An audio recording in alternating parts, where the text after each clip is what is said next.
सबसे पहले आप सभी लोगों को मैं बहुत-बहुत धन्यवाद देना चाहूँगा क्योंकि आप सभी ने मेरी वीडियोस को सुना।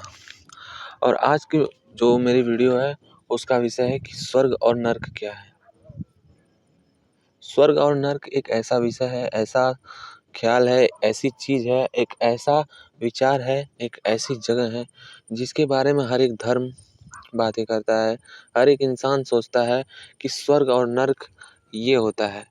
ज़्यादातर सभी लोगों का स्वर्ग और नर्क के बारे में यही ख़्याल है कि स्वर्ग जो होता है वो एक बहुत ही सुंदर जगह है जहाँ पे सुख-सुविधाएँ, अच्छे फूल-फल और खूब सारा मतलब एक बेहतरीन जीवन जीने की जगह है स्वर्ग।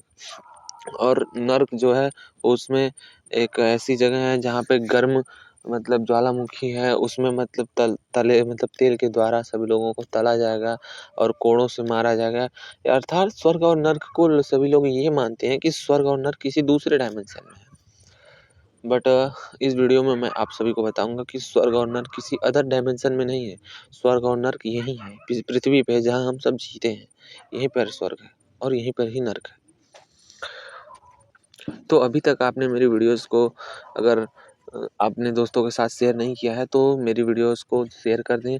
और बेसिकली आप सभी को यही सुझाव दूँगा कि मेरी एक वीडियो है संविधान के ऊपर, जिसमें मैंने कहानी की तरह संविधान को बहुत ही कम समय में पूरा एक्सप्लेन किया हुआ है, तो उसे ज़रूर सुनें और हो सके तो अपने परिवार के साथ सुनें। तो स्वर्ग और नर्क केवल एक ही उदाहरण पे आप सभी लोगों को समझ में आ जाएगा कि यदि कोई कहीं पर आग जल रही है, उस पे हम हाथ डालेंगे, अर्थात हाथ हमारा कर्म है और आग एक शाश्वत परमात्मा है। आप यदि उसमें हाथ डालेंगे, तो क्या आपका हाथ कुछ समय बाद जलेगा या किसी उसके जलने के मृत्यु के बाद आप लोगों को दर्द हो? तो इसका एक सटीक उत्तर यही है कि नहीं, जब हम हाथ डालेंगे आग में तो हमारा हाथ तुरंत जलेगा और हमें दर्द और पीड़ा होगी। इसी तरह स्वर्ग और नर्क का भी सिद्धांत है। यदि हम अच्छे कर्म करते हैं, एक बेहतर जीवन जीते हैं, समाज के लिए जीते हैं और अपने परिवार के लिए जीते हैं और सभी लोगों की शिक्षा का ख्याल करते हैं और खुद की शिक्षा का ख्याल करते हैं और उस शिक्षा के द्वारा हम लोग अब एक दूसरे के स्वर्ग का, एक दूसरे के सुख का निर्माण करते हैं, तो यही स्वर्ग है। और जब हम किसी को दुख देते हैं बिना किसी वजह के, बिना किसी वजह के उसी से ईर्ष्या करते हैं, बिना किसी वजह से उसके कर्मों को ना जाने बिना हम उसके मतलब अवगुणों को परखते हैं और लोगों में उसकी बुराइयां करते हैं। और साथ साथ हम सभी लोग जब कोई भी अन्यायपूर्वक काम करते हैं जिससे हमेशा किसी न किसी को दुख मिलता है, किसी दूसरे को या फिर खुद को या किसी तरीके से दुख का निर्माण होता है, तो यही नर्क है।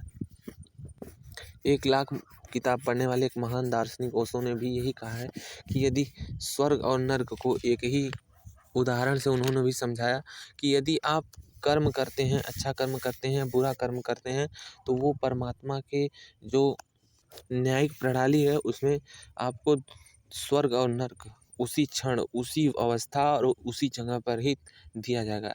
यदि आप बुरे कर्म करेंगे तो आपको बुरे कर्मों का फल यहीं पे भोगना पड़ेगा।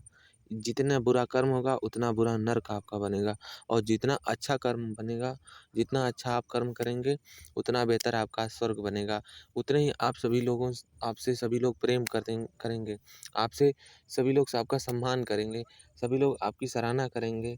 और हो सके तो कभी-कभी ये भी होता है कि अन्याय आप पे कुछ समय के लिए भारी हो सकता है, पर कभी न कभी आप यदि सत्य की राह पर हैं, तो आपके जीवन में स्वर्ग मिलना ही मिलना है, सुख मिलना ही मिलना है।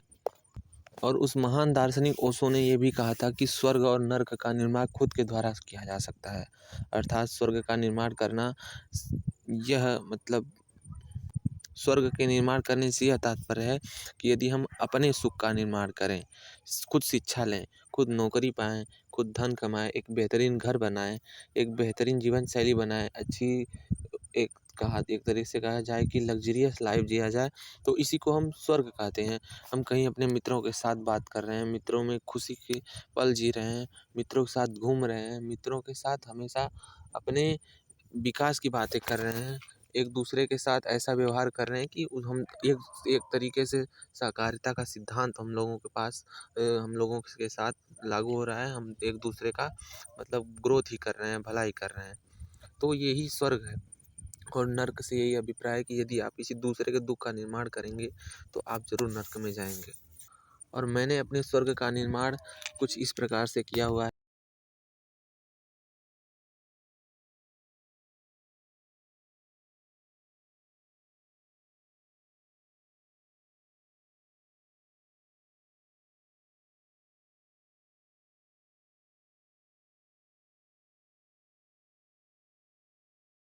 कि मैं एक शिक्षक हूँ। मैं 2 स्कूल पे पढ़ाता हूँ अपने ही गांव के। एक प्राइमरी स्कूल है और एक हाई स्कूल है। दोनों स्कूल पे पढ़ाता हूँ एज ए टीचर। जो विषय उनको पढ़ाना रहता है इंग्लिश और मैथ्स वगैरह मैं पढ़ाता हूँ। पर साथ साथ जिससे संपूर्ण देश चलता है, संविधान चलता है, जिससे हम नियम कानून से जीते हैं और अच्छी नौकरी पाते हैं, अच्छी शिक्षा पाते हैं, जो हमारे स्वर्ग के निर्माण के लिए सबसे ज़रूरी होता है, उसको मैं सबको पढ़ाता हूँ ताकि उसके थ्रू सभी लोग अपने स्वर्ग का निर्माण और भी बेहतर ढंग से कर पाएँ। और मैंने इसीलिए इसी उद्देश्य से अपने यूट्यूब चैनल को भी बनाया ताकि मेरी तरह वो भी अपने स्वर्ग का निर्माण कर सकें। और साथ ही साथ मैंने अपने स्वर्ग के निर्माण के लिए अपने जन्मदिन पर पेड़ लगाना शुरू किया है। वो भी मैं जब क्लास 11 में था तब से ही मैं एक पेड़ लगाता हूँ अपने जन्मदिन पे। और आज मेरे पास 10 से